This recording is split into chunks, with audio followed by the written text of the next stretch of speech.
Beneath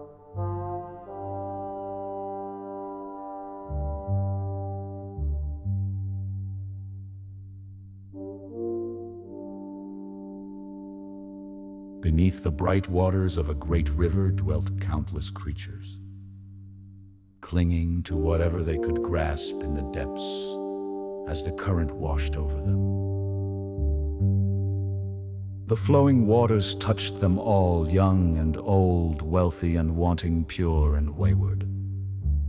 The river following its own watery way, as it followed gravity's pull toward the great ocean of being. Each creature gripped tightly to the stones and roots of the riverbed, for holding fast was their way, and resisting the river's pull was what each had learned from birth. It was almost all they knew.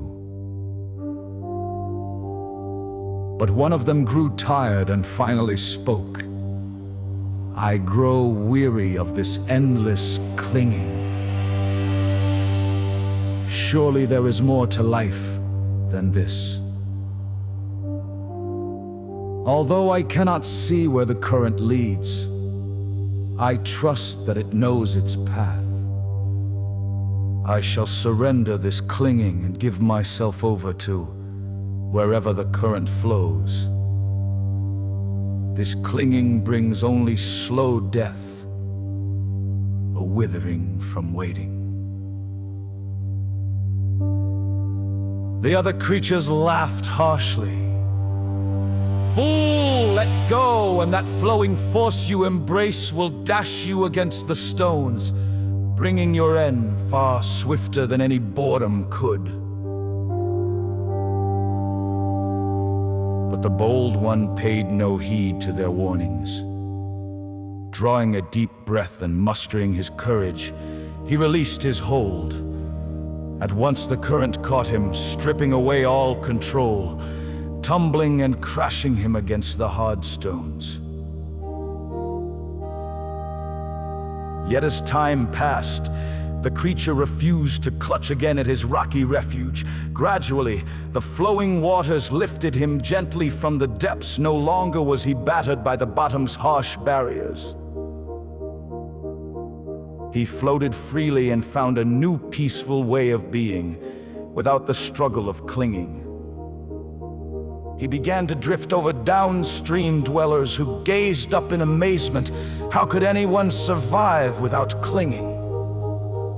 Yet there he was, floating above them with ease. They stared in awe and wonder. "Behold this miracle!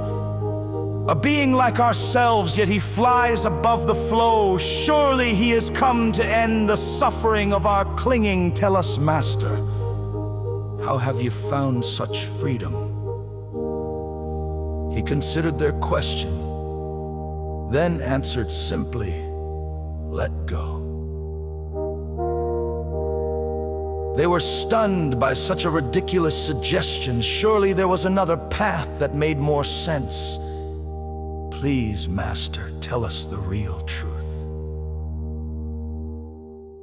The traveler called back, "Master, I am no more special than you.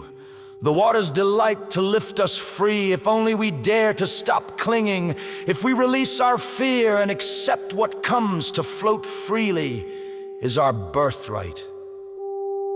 They were not satisfied with this answer and pressed him again. "But how did you truly find such freedom?" He offered the clearest message he could as he drifted from sight.